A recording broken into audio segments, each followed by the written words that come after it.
திருச்சி மரக்கடையில வந்து கட்சியினுடைய தலைவர் விஜய் பேசும்பொழுது இந்த ஆடியோ பிரச்சனை ஒன்று வந்துச்சு அப்படின்னு சொல்லியிருந்தாங்க.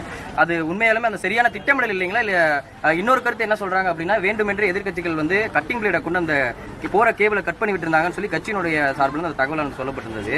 அப்படி சொல்றீங்களா, இல்ல சரியான திட்டமிடல் இல்லையா? நான் இப்படி சொல்றேன், அது டெக்னிக்கல் ஃபால்ட் மட்டும் இல்ல. அந்த இடத்துல எத்தனையோ திசைகள் இருக்கும்போது ஆம்புலன்ஸ் அங்கே மட்டும் வந்தது வந்து அது ஒரு மெடிக்கல் எமர்ஜென்சி மட்டும் இல்லை. அந்த இடத்துல போய் இவ்வளோ ஒரு அரை மணி நேரத்தில் போகிற தூரத்தை 5 மணி நேரம் நாங்கள் நீந்தி போவோங்கிறத தெரிந்து கொண்டு எங்களுக்கு வந்து அங்கே வந்த டிராஃபிக்கோ, அங்கே வந்த தடைகளோ, அங்கே வந்த ஆடியோ ப்ராப்ளமோ, அங்கே வந்து ஆம்புலன்ஸ் ப்ராப்ளமோ, அங்கே இருந்த பல்வேறு வகையான சிக்கல்களோ, எங்களுக்கு இருந்த பல்வேறு நெருக்கடிகளோ அது இயற்கையாக வந்தது மட்டுமல்ல, எங்கள் மீது மிகுந்த பாசம் கொண்ட சில பேர் அதை அந்த அன்பை காட்டுறாங்க. அவர்களுக்கும் சேர்த்து நாங்கள் நன்றி தெரிவித்துக் கொள்கிறோம். இனி வரும் காலங்களில் இன்னும் கொஞ்சம் எக்ஸ்ட்ரா காஷியஸ் சார். இந்த ஆம்புலன்ஸ் விவகாரம் சொன்னீங்களா சார், இப்போ கிட்டத்தட்ட 6 மணி நேரம் 7 மணி நேரம் ஆனது இந்த திருச்சி ஏர்போர்ட்ல இருந்து மரக்கடைக்கு வருவதற்கு. அதற்குள்ளான நேரத்தில் நிறைய பேர் வந்து மயக்கமடைஞ்சு விழுந்தாங்க, சில பேர் வந்து டீஹைட்ரேஷனால விழுந்தாங்க.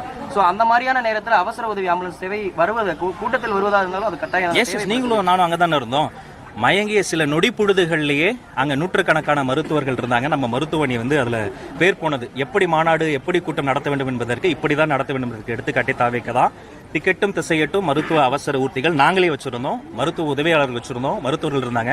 சில நொடிப்பொழுதுகளில் அந்த சகோதரிகளுக்கு, அந்த பாதிக்கப்பட்டவங்களுக்கு உடனடியாக முதலுதவி தரப்பட்டது, இனியும் தரப்படும். கூட்டத்திலிருந்து யாரேனும் அந்த 108க்கு வந்து போன் பண்ணிருக்கலாம் இல்லையா? ஏன்னா ஒரு உயிர் போனாலும் அது வந்து அரசு மேலதான் அந்த குற்றச்சாட்டு வைக்கப்படும். அதனால அவர்களுடைய அந்த சேவை வந்து ஆம்புலன்ஸ் சேவை என்பது உடனடியாக வழங்கக்கூடிய ஒன்று தானே. அதை விமர்சனம் பண்றது நாம விமர்சனம் பண்ணல. இன்ஃபேக்ட் அந்த ஆம்புலன்ஸ் வந்து உண்மையிலேயே அந்த ஆம்புலன்ஸ் அங்க இருந்து உடனடியாக வழிவிடப்பட்டு, உங்க ட்ரோன் ஷாட்ல தானே காமிச்சிங்க, உடனடியாக வழிவிடப்பட்டு அது மிக நேர்த்தியாக அதிகபட்சம் ஒரு 15-10 செகண்ட் இருக்கும். அவ்வளவு வேகமா எங்கேயுமே போனதில்லை. அது ஏதோ காலியான ரோட்ல போவதை போல அந்த மக்கள் கடலுக்கு நடுவில். அதுக்கு பொதுமக்களுக்கு இந்த நேரத்தில் நாங்கள் நன்றி சொல்கிறோம். அந்த புரிதலுக்கும் நன்றி. இனி வரும் காலங்களிலும் இன்னும் நம்ம தலைமை காட்டக்கூடிய வழிகாட்டு நெறிமுறைகளை நிர்வாகிகள் பின்பற்ற வேண்டும்.